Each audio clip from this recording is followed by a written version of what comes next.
Hey everyone, it's Beverly Hallberg. Welcome to a special pop-up episode of She Thinks, your favorite podcast from the Independent Women's Forum, where we talk with women and sometimes men about the policy issues that impact you and the people you care about most. Enjoy.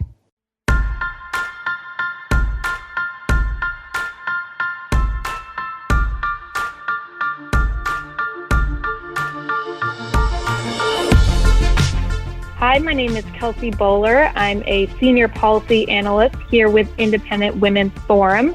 Today, I am joined by Rich Powell, the executive director of ClearPath and ClearPath Action, the DC-based organizations advancing policies that accelerate breakthrough innovations to reduce emissions in the energy and industrial sectors.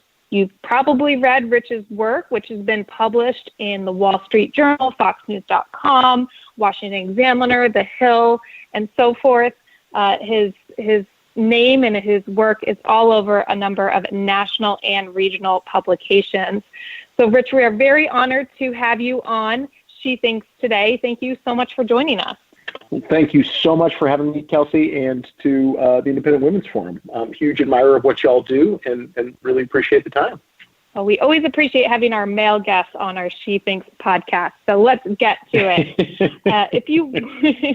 If you watch some of the mainstream left-leaning news channels such as MSNBC and CNN, climate change is often uttered.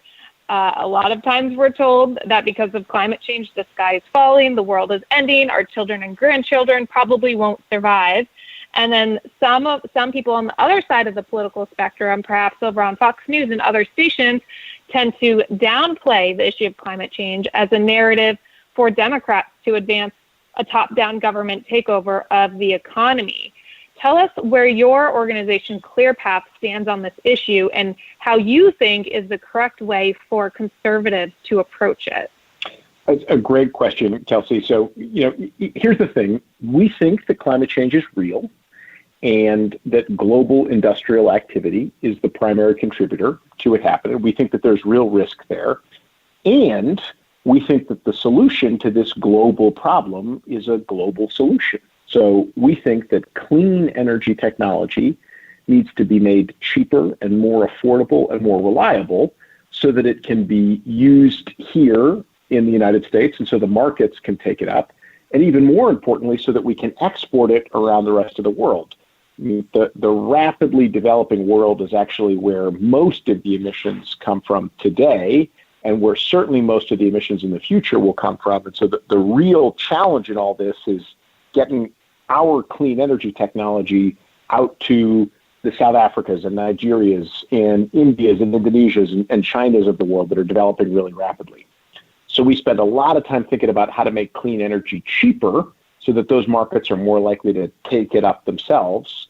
And in our view, that's really a problem of innovation. Right? We've had spectacular success in the U.S. in our energy innovation journey.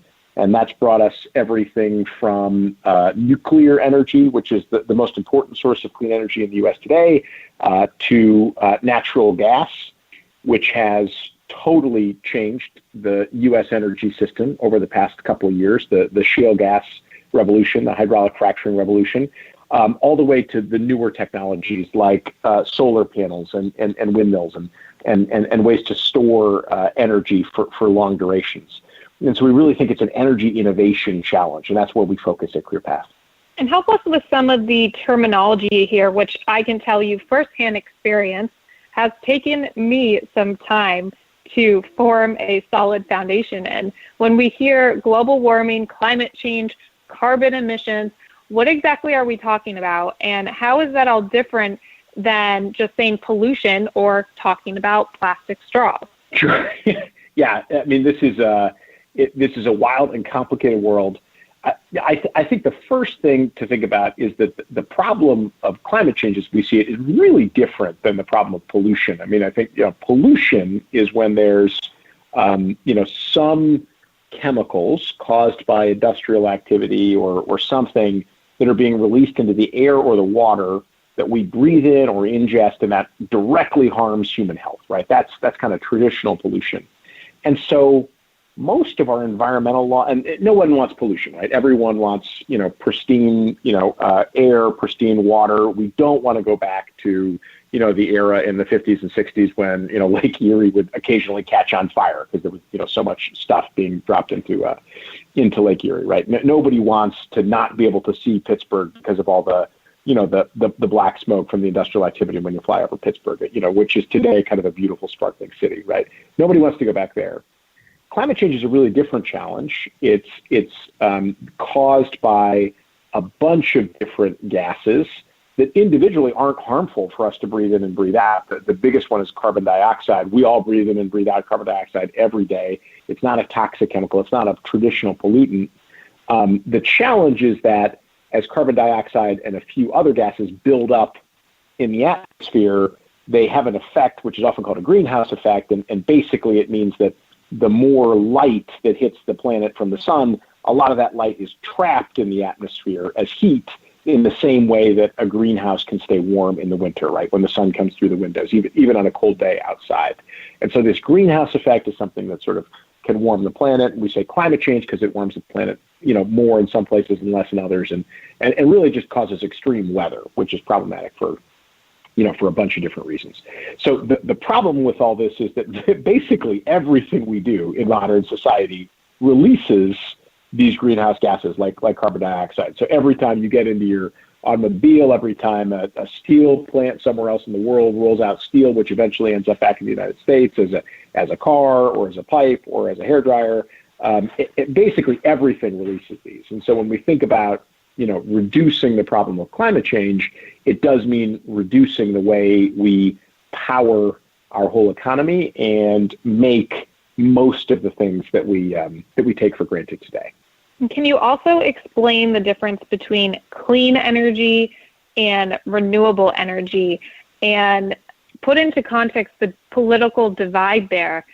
Because we often hear the left want to emphasize renewable only versus clean energy technologies, which encompass so much more. Yeah, it's a great question. So you very often hear people saying, well, we need to go to 100% renewable energy. And that sounds like a terrific goal. People like renewable sounds nice. People like the idea of renewable energy. Everybody, most people if you're not kind of, in my narrow little energy world, most people really don't know what folks mean when they say renewable energy. Typically that means energy that's capturing some kind of a natural flow out there. And the typical ones are, folks think of, our sunlight or wind or the flow of a river or a tide, or, the natural heat that bubbles up from underground. So geothermal energy. And so the energy sources there would be solar and wind energy and hydro and geothermal energy are typically thought of as the renewable resources, along with a few others. A lot of times folks will try to argue that we can go to 100% renewable energy. And typically they actually just mean wind and solar when they say that. The problem is, the wind doesn't always blow and the sun doesn't always shine. And electricity is very, very different than any other service or commodity in our economy. So electricity is not something that we really can store. It's totally different than milk, right? Like milk is produced in one place, it goes into a cold storage, and cold storage trucks, it's gradually trucked to some other place. It's put into a cold case in a freezer. There's a lot of time between the production of a gallon of milk and the consumption somewhere else. And we've developed a really sophisticated system for storing it all along the way so that we can produce milk at one time and consume it at a different time. Electricity is really different. It moves down copper wires at the speed of light, which is sort of remarkable to think about. So it basically means that if you want to consume electricity right now to power a computer monitor or to turn on a home appliance or to turn your lights on at home, an equal amount of electricity needs to be being produced somewhere else at literally exactly that same instant, because it then travels at the speed of light from whatever that power plant was to wherever you're using the electricity. That's totally unlike really anything else in our economy, and it makes generating electricity and balancing, what we call balancing the grid, because it always has to be held in this dynamic balance, are really challenging thing. And so if your wind stops blowing or your sun stops shining, and you wanted to consume that electricity in that moment, you're out of luck unless you've got a way to store the energy in between. And right now, we don't have good ways to store energy for more than a couple of hours at a time. And eventually, we'll need to develop technologies that can store energy for really long periods of time. But those are still a little bit far out. And it all means that we actually need a whole bunch of other technologies that are also clean, that can respond, what we say, flexibly, so they can ramp up and down very, very quickly.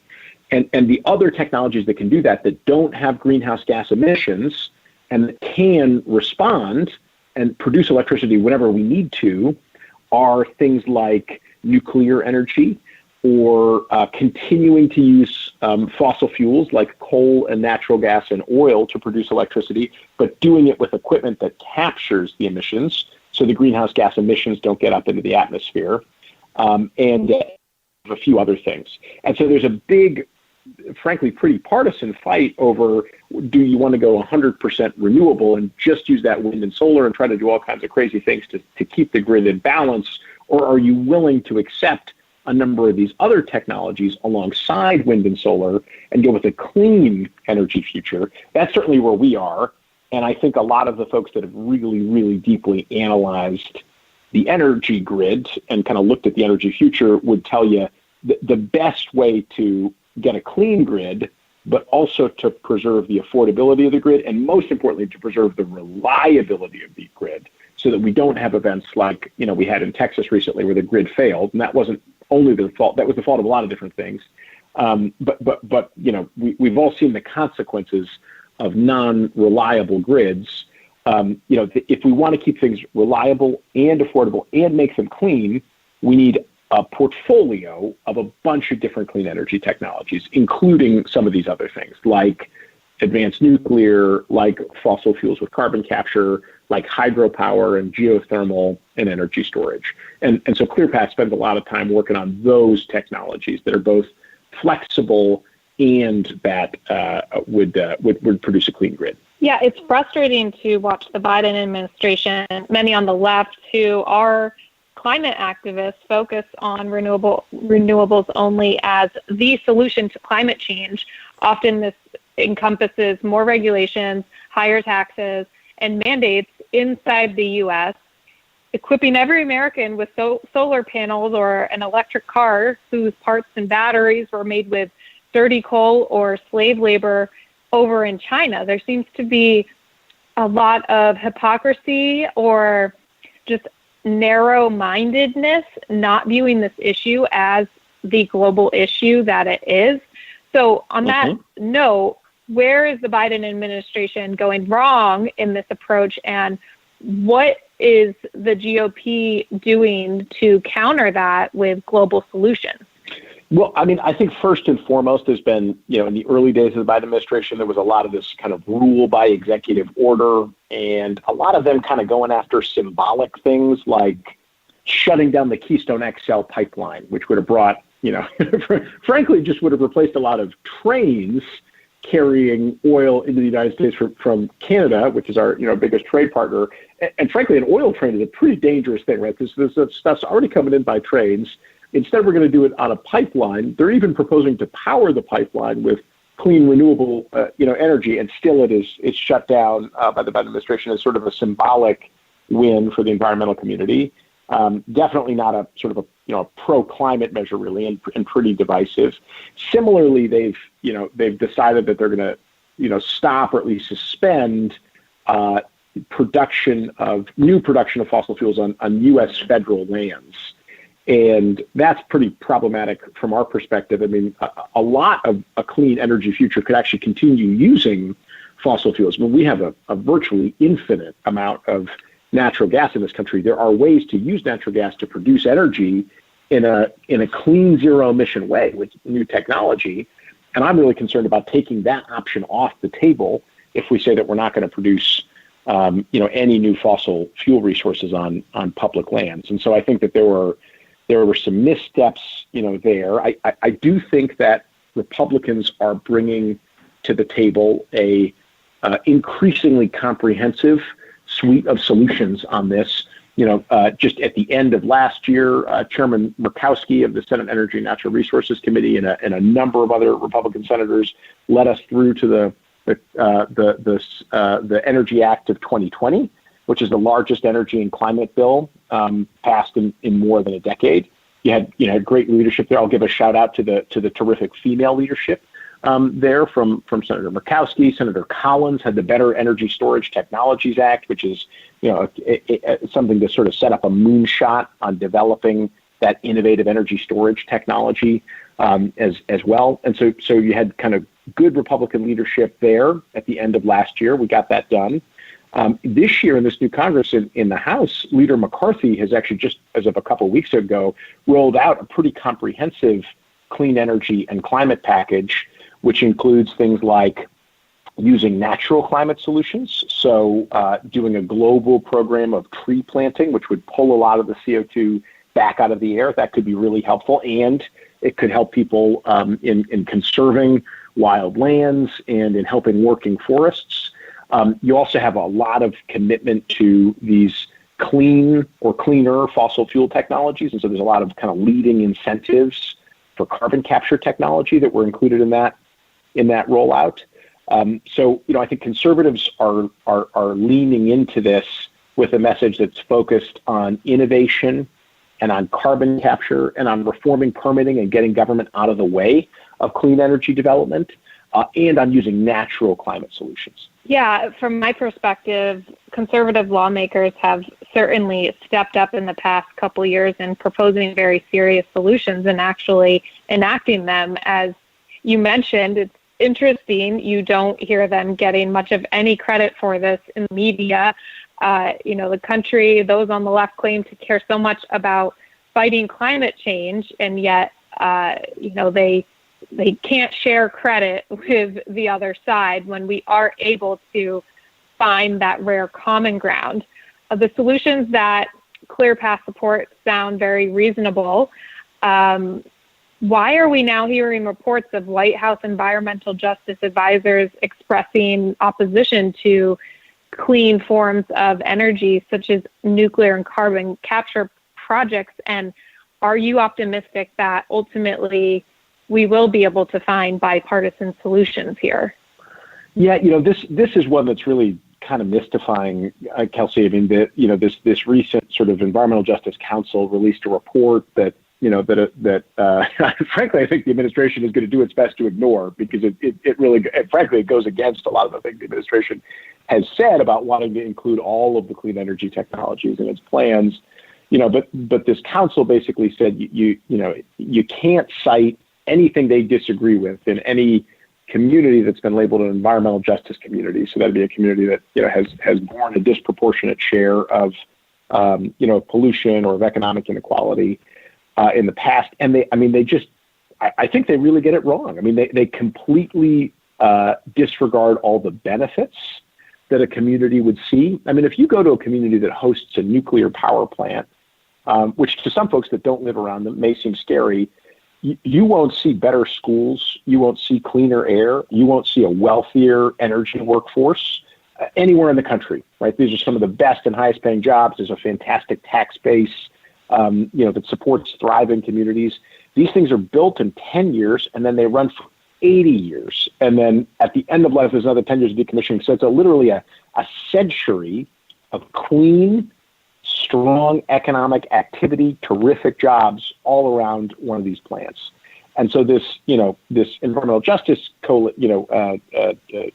committee, workforce advisory group, they've got just an ideological opposition to nuclear energy, which kind of comes from a lot of the children of the 70s in there, perhaps children of the 60s and 70s that just have always been opposed to nuclear power because it was big, not really because it was not clean. And that has, I think, really, unfortunately shaped the thinking there. And it's going to, I hope the administration doesn't follow those that guidance, because it's going to take a lot of great solutions off the table from which economically disadvantaged communities could really benefit if this kind of thing was cited there. Absolutely. And to wrap things up, I think the thing I appreciate most about what your organization constantly emphasizes is the global aspect of this issue, and how we can't just solve climate change or reduce emissions here in the United States. We have to help other countries do the same. And in order for that to happen, we have to make these clean energy technologies economically viable for those countries to afford. Because if we don't do something about China and India's emissions, this problem will continue. Is there anything on the global front you want to say as we wrap this up? Yeah, well, I would just reiterate this point that this really is a global problem, and some folks look at that and say, well, it's a global problem. There's nothing we can do about it, here in the United States, and so we should just accept that this is going to happen, or adapt to the changes, and we are going to have to adapt to some changes. But I do actually think there's a lot that we could do, and I think are things that would also be good for U.S. competitiveness and national security. I mean, just again, take nuclear energy, for example. There's not a question that more and more of the world is going to use nuclear energy for powering. Countries all over the world have said that they want to use nuclear energy to power their grids, and there's a lot of reasons to do that. Clean air and clean energy being just one of them. And so the question is not, are they going to use nuclear energy? The question is, are they going to use American-made technology with American-made expertise and economic benefits going to us, and all of the non-proliferation benefits, and that's the making sure that those technologies aren't then used to produce weapons, that would come from using American technology with American safeguards and controls, or are they going to use Russian or Chinese technology, which are the alternatives today? And let me tell you, Russia and China are out there in the world. They've got designs, they've got financing, they've got expertise, they've got turnkey construction solutions, they've got security forces. They'll run the things for you for a century when you build these. And if we're not out there actively using all the tools of American economic diplomacy and export credit assistance, and making sure all of our regulations on the exports are keyed up to enable our firms to be out there on the world stage, not only are we missing an opportunity to deploy this terrific clean energy globally and all the economic opportunity that comes along with it, but we're going to end up with a less safe world, because we're going to have more people more in the pockets of Chinese and Russian interests, and potentially running technologies that don't have the same non-proliferation controls as the ones that we would have. And so it won't be as safe a world. So that's just one example of, I think, the ways that we can be really engaging in this globally. And you could tell the same story about all kinds of other technologies, from, energy storage and the critical minerals that flow into it, or the use of fossil fuels around the world in a cleaner and cleaner way. We have a lot of tools that we're not maximizing right now in U.S. policy to change that global picture. I appreciate you taking the time to break down these very complex but important issues. Where can our listeners go to learn more about ClearPath and the solutions that you're supporting? We would love to see you at clearpath.org, and you can sign up for our propaganda newsletters, and we can keep you appraised of all of the developments that are happening in this conservative clean energy space. Only the good kind of propaganda. Rich, thank you so much for joining us. Only the good kind of propaganda. Thank you, Kelsey. Thanks to the IWF.